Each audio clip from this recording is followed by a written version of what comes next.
안녕하십니까. 수면장애를 전문으로 치료하고 있는 한의원의 원장 허정원입니다. 저번 시간에는 그 수면의 어떤 정상적인 기능이랑 불면증의 개략적인 서론에 대해서 잠깐 설명을 드렸었는데요.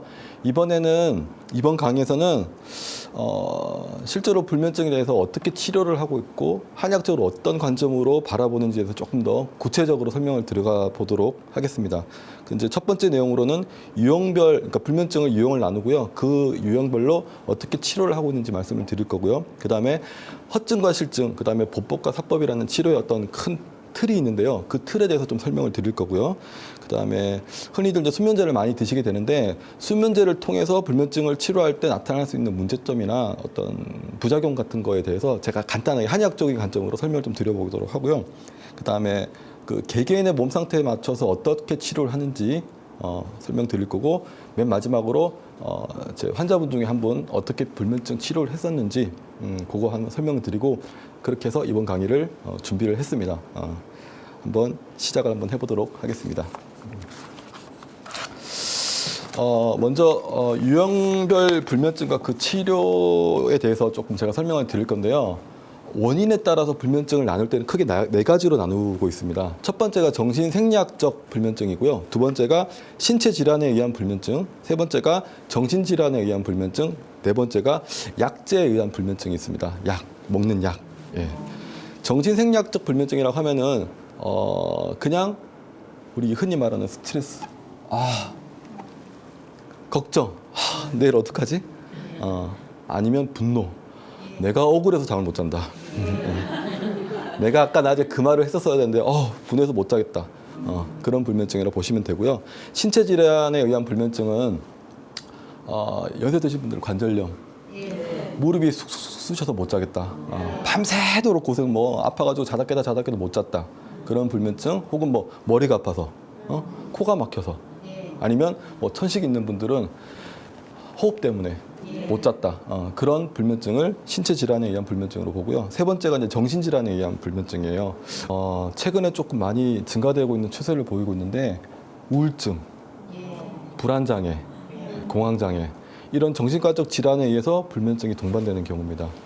생각보다 많습니다. 그리고 네 번째가 약제에 의한 불면증인데요. 그런 경험 해보셨는지 모르겠는데, 감기약 먹고 잠 못 자는 분들이 있거든요. 보통은 잘 자요. 항히스타민제가 들어가기 때문에 잠을 잘 자는데 다른 약제에 의해서 잠을 못 잔다라고 얘기하는 분들이 있어요. 그리고 비만 치료하는 분들 중에서 약 먹고 가슴이 두근거리고 막 이렇게 업돼서 잠을 못 잤다는 분들도 있거든요.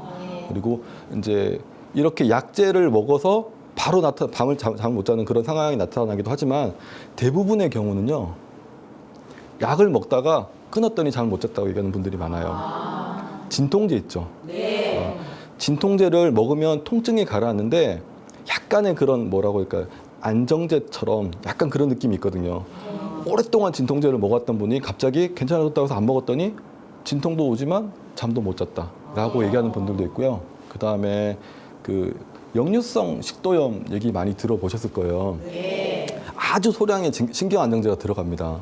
근데 그거를 장기적으로 먹어서 속은 좀 편해졌을지 모르겠지만 이제 괜찮네? 약을 끊었더니 잠이 안 온다라고 얘기하는 분들이 있어요. 그래서 내원하신 분들도 있거든요. 그리고 다른 어떤 그 신경정신과 약들 같은 경우에도 오랫동안 먹다가 중단했을 경우에 불면증이 동반되는 게 되게 많습니다. 그래서 그런 것까지 포함해서 약제성, 그러니까 약제에 의한 불면증이라고 표현을 합니다. 이렇게 원인에 따라서는 크게 네 가지로 나누는데요. 제가 이제 실제로 진료를 하면서 임상적인 그런 경험으로 봤을 때는 크게 한 6가지 종류에 의한 불면증이 많이 오더라고요. 그래서 저 나름대로 한 6가지 정도의 불면증을 나눠봤는데요. 첫 번째가 스트레스성 불면증입니다. 그리고 두 번째는 갱년기 장애성 불면증이고요. 세 번째가 아까 말씀드린 수면제 의존성 불면증이고요. 네 번째는 노인성 불면증. 다섯 번째는 꿈을 많이 꾸는 다몽성 불면증이라고 하는 거고요. 여섯 번째는 이제 시민성 불면증. 아까 말한 그런 정신과적 질환에 의한 불면증입니다. 첫 번째 스트레스성 불면증에 대해서 좀 설명을 드리면요. 사람은 누구나 스트레스를 받아요. 그죠?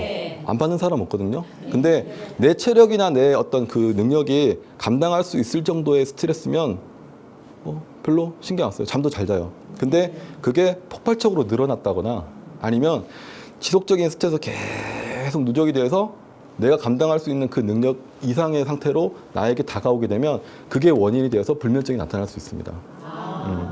급성적인 경우에는요, 갑자기 누가 막 직장 상사가 막 뭐라고 해서 어떻게 막 열받아. 그렇게 해서 잠을 못 자는 경우에는 특별한 치료 없이 그냥 그래 너 잘났다 그렇게 하고 넘기면 그냥 내 마음속에서 정리를 해버리면 없어지는 경우도 많고요. 실제 스트레스 상황이 해결이 되잖아요. 그 문제를 해결을 하고 나면 그냥 또 자기도 모르게 잠이 드는 경우도 있어요. 그래서 스트레스성 불면증이 가장 빈번하지만 가장 어떻게 보면은 뭐 치료 없이 좋아지는 경우도 많은 불면증 중에 하나예요. 근데 만약에 이게 잠 못 자는 게 4주를 넘어가고 아까 저번 강의에 말씀드렸던 것처럼 기간이 길어지고 만성 불면증의 상태로 넘어가게 되면 이것 또한 치료를 적극적으로 받으셔야 되는 불면증이에요. 가장 흔하고 치료가 빠르게 되기도 하지만 자칫 잘못하면은 만성으로 넘어갈 수 있는 그런 불면증입니다. 두 번째는 갱년기 장애성 불면증이에요. 여성분들은 누구나 갱년기를 겪습니다. 그 증상이 강하고 약하고 차일 뿐이죠. 여성 호르몬 자체가 분비가 줄어들기 때문에 증상이 나타나요. 그냥 지나가는 사람들은 그냥 조금 우울했다가 말았다라는 분들도 있지만 심한 분들은 안면 홍조, 막 열이 올랐다가 땀이 났다가 막 옷 싹 추웠다 더웠다 추웠다 난리가 나거든요. 저희 어머니도 물론 겪으셨고요. 근데 그런 갱년기 장애를 겪을 때 30%에서 50% 정도는 불면증을 동반합니다. 네. 그래서 왜 이러죠? 제가 갱년기 폐경이 된 것 같은데 한 3개월 정도 생리를 안 해요. 근데 최근 들어 갑자기 잠이 안 와요. 그러면서 약간 기분도 왠지 모르게 가을이라서 그런가? 센치해졌다라는 얘기도 하고 뭐 아니면 조금 우울한 느낌이 든다. 자식놈들 키워놔봐야 남편분은 자꾸 바람 피려고 그러고 그런 걱정과 고민들이 겹치면서 잠을 못 자는 분들이 많아요. 세 번째로 이제 수면제 의존성 불면증인데요. 수면제 의존성 불면증 같은 경우는 한 4가지 정도의 어떤 그런 상황을 보고 진단을 내리는데요. 첫 번째, 수면제를 매일 먹는다. 나 이거 안 먹으면 잠 못 자요. 그래서 매일 먹어요. 근데 두 번째, 매일 먹다 보니까 이전에는 한 알만 먹고도 잠을 잤었는데 이상하게 이제는 한 알 먹어도 잘 못 자요. 옛날에는 그래서 4-5시 잔 것 같은데 먹었더니 한 3시간 자고 깨고 또 못 자고 이걸 더 먹어야 되나 말아야 되나 계속 고민하게 된다. 네. 세 번째, 그러면서 고민하다가 아예 모르겠다. 그냥 더 먹어버리자. 수면제 용량이 늘어나는 거예요. 네 번째, 용량이 막 늘어나잖아요. 불안해요. 수면제 계속 먹어도 되나? 물론 양방 선생님들은 그냥 먹으라고 하는데 본인 스스로는 불안감을 느끼는 거예요. 그래서 안 먹어야 되겠다. 한번 끊어보자. 내가 안 먹고도 한번 잘 수 있나 한번 해보자. 하고 끊었더니 뒤집어지는 거예요. 날밤을 샜어요. 진짜 새요. 그리고 날밤을 새는 게 아니라 새는 것만 있는 게 아니라 막 불안하고 초조하고 흔히 말하는 금단 증상들이 있어요. 머리가 아프고 메스껍기도 하고 하여튼 불안감이 나타나기도 하고 그런 증상들을 동반하면서 잠을 못 잔다? 수면제 의존성 불면증이라고 할 수 있어요. 이런 분들은 치료할 때는요. 일단은 수면제에 의존하는 그런 마음을 줄여 나가는 게 중요하거든요. 그래서 수면제 용량을 한약을 같이 처방을 하면서 수면제 용량을 천천히 2알 드시는 분들 반 단계적으로 줄여나가도록 하면서 유도하면서 치료를 시작합니다. 그리고 네 번째는 노인성 불면증. 연세가 드시면서 잠이 적어지는 건 아시죠? 원래 그래요. 원래 생리적으로 그래요. 생리적으로. 아기 때는 잠 엄청 많이 자죠. 청소년들 보세요. 막 학교 안 간다고 막 계속 잠단다고 그러는 분들 많고 엄청 많이 자요. 근데 나이가 들면 들수록 밤잠이 없네. 나는 그냥 새벽에 4시에 일어나가지고 그냥 운동장을 도네. 그런 분들 많거든요. 생리적으로 나타나는 그런 어떤 수면의 단축, 줄어드는 거는 그냥 패스.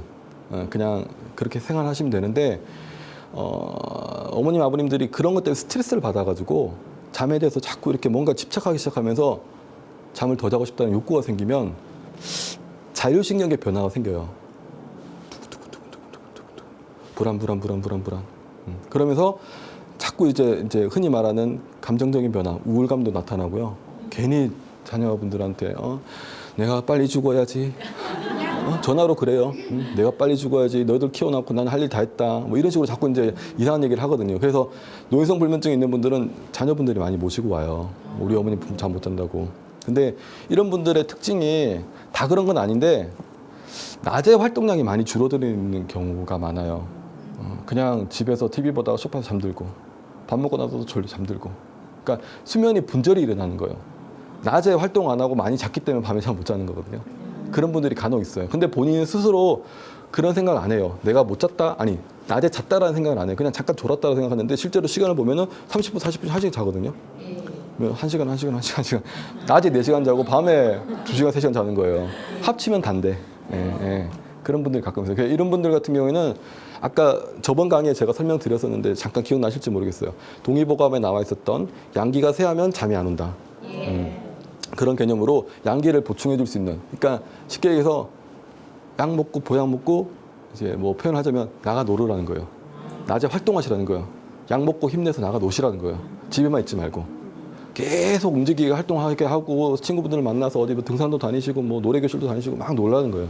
그렇게 활동을 하고 나면 밤에 낮에 일단 못 자니까 하고 밤이 되면 그냥 잠이 자는 거예요. 그래서 노인성 불면증 같은 경우에는 이제 밤에 잠을 자게끔 이렇게 안정시키는 약보다는 인삼 뭐 이런 것들, 황기, 그죠? 흔히 말하는 보약 같은 약들을 많이 써요. 양기를 끌어올릴 수 있는 약들을. 이해되시죠? 그러니까 거꾸로 보는 거죠.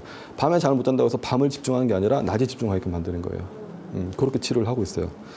그 다음에 다몽성 불면증은 이제 꿈을 많이 꿔서 잠을 분명히 내가 자긴 잤어요. 왜? 꿈을 꿨기 때문에 잠은 잔 거잖아요. 근데 꿈이 너무 많으니까 잠을 자도 잔 것 같지 않다라는 거예요.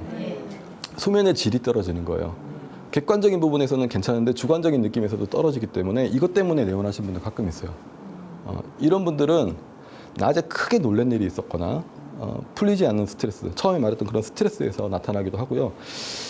이제 선천적으로 좀 담이 약하신 분들이 있어요. 조금만 일해도 깜짝깜짝 잘 놀래고 뭐 소리에 팍 놀래고 막 조금만 일해서도 어쩌지 내가 잘 못할 텐데 이런 분들이 있거든요. 이런 담력이 약한 분들이거나 아니면 정말 기운이 없어지면요, 체력이 딸리면요 꿈 많이 꿔요. 네. 제 아는 동생도 이것 때문에 저한테 치료를 받았었는데요. 직장에서 계속 일을 하다 보니까 업무가 계속 많아지니까 체력이 원래 좋았던 친구인데 불구하고 이게 체력이 자꾸 떨어지니까 갑자기 꿈이 많아졌다는 거예요. 그래서 꿈 내용 다 기억해요, 이런 분들은 또. 그래서 이것 때문에 나타나는 불면증인 경우에는 이렇게 아까 말씀드린 담력을 키워주거나 아니면 기운을 보충해주는 쪽으로 두 가지 방법으로 나눠서 치료를 들어가요. 네. 그 다음에 이제 시민성 불면증. 제가 이제 시민성으로 붙이기로 했는데 실제로는 그런 정신과 질환에 의한 불면증이에요. 우울증, 불안장애. 대부분의 이런 환자분들은요, 약 먹고 있어요. 양약을 먹고 있어요. 항불안제, 항우울제, 그 다음에 어떤 신경안정제. 예. 좀 이제 극단적인 경우에 정신분열증이 있는 분들이 불면증이 오기도 하거든요. 예. 좀 특징적이긴 하지만 정신분열증 있는 분들 같은 경우 환각이나 환청을 들어요. 자려고 누우는데 자꾸 저기 누가 서서 쳐다보는 것 같고. 잠 오겠어요? 당연히 안 오죠. 응? 자꾸 누가 말 시키는 거. 자려고 하면은 왜 자꾸 말 시키는 거야. 예. 그렇게 해서 정신분열증 진단을 받고 그런 정신분열증 약을 먹는 중에 불면증 때문에 오시는 분들 가끔 있었어요. 근데 어쨌든 이런 분들은 다 그런 신경정신과 약을 드시고 있어요. 갑자기 끊으면요 엄청 심해져요. 증상이.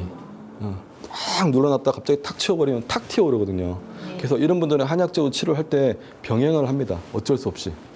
항우울제나 항불안제나 이런 거 같이 먹으면서 한약도 계속 받쳐주는 거죠. 아까 그 수면제 끊는 것처럼 조금 좀 줄여나가는 거예요. 예. 그리고 해보면 그냥 생으로 내 혼자 힘으로 줄이고 끊었을 때는 이렇게 되는데 한약을 먹으면서 하면은 줄이거나 끊었을 때 그런 어떤 튀는 증상들이 리바운드 현상들이 조금 덜해요. 견딜만 하다는 거죠. 안 먹고 좀 버틸만 했었어요. 그렇게 하면서 줄여나가는 거예요. 그래서 이런 약 드시고 양약을 같이 드시고 있는 분들 같은 경우에는 아까 수면제도 마찬가지지만 얘도 좀 치료 기간이 많이 걸려요. 줄이는 게 힘이 들어서 그래요. 그래서 이렇게 6가지를 보고 저는 실전에서 치료를 하고 있습니다. 근데 이거는 좀 구체적인 부분이고요. 이제 큰 틀을 보고 들어가시면 제가 치료를 하는 데 있어서 큰 틀을 보고 들어가시면 지금 말씀드린 것보다 훨씬 더 좀 쉬울 것 같아서 제가 어떤 식으로 보고 치료를 하는지 제 관점을 한번 설명을 드릴까 해서 한약적으로 허증과 실증이라는 개념이 있고요. 거기에 맞춰서 치료법도 보법과 사법이라는 개념이 있어요. 요거를 제가 지금 또 설명을 드릴까 합니다. 그렇게 어려운 내용은 아니에요. 실전에 들어가면 어려운데 그냥 개념적인 설명은 그렇게 어려운 내용이 아니니까 한번 들어보시고 그렇구나라고 이해를 하시면 좋을 것 같아요. 첫 번째 이제 허증과 실증에 대해서 설명을 드릴 텐데요. 허증이 뭐고 실증이 뭐고? 허실 그래. 뭔가 그런 거겠지. 허증과 실증이라는 얘기를 했을 때 다들 그냥 이렇게 그냥 추상적으로나마 그런 거겠지라고 생각하시잖아요. 네. 그게 맞습니다. 그게 그겁니다. 예, 예. 그게 그겁니다. 그래서 허증이라고 하면요. 병 자체가 오래되면서 만성적으로 쭉 끌고 나가면서 체력도 자꾸 떨어지고 그 증상이 나타나는 그런 어떤 상황도요. 막 이게 아니라 잠 못 자서 힘이 없고 밥도 못 먹고 힘도 없고 나는 어디 걸어 나가지도 못하고 허증 이해되시죠? 그렇게 생각하고 계셨죠, 그죠? 예. 실증 불이 붙어요, 진짜. 내가 잠을 못 자서 미치겠어요. 빨리 좀 잠 좀 재워주세요. 이러면서 와요. 가슴에 불이 붙고 막 잠 못 자면 뛰어나가요, 진짜. 거실이 아니라 밖으로. 그래서 막 달리기 하고 막 그러고 들어오고 막 그런 분들이 있거든요. 진짜 말 그대로 기름에다가 불 던져놓은 것처럼 그리고 확 타버리는 그런 듯한 양상으로 나타나는 게 실증. 그렇게 생각하고 계셨죠? 네. 그게 허증과 실증이에요. 한의학적으로 이 치료를 할 때 이 허실의 개념이 상당히 중요를 하거든요. 물론 이제 한열이라든지 다른 어떤 개념이 있긴 한데 허증과 실증이 제가 보기에는